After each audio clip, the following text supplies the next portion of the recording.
So you've been on the road. How is it out there for you? I love being on the road. I do. I love it, you know. We're having a great time. Do all the cholos in El Paso say hello to me?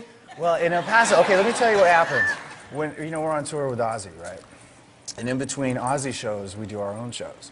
And so in El Paso, we're doing a headlining show, and I go after the gig, and I sign autographs. And so I'm signing all the autographs, and they're like, hey, tell George you said hi. How's George? George is all right. How are you and George? I was like, wow. Hey, so I've been in El Paso. Yeah, right? Oh, cool. All right, so.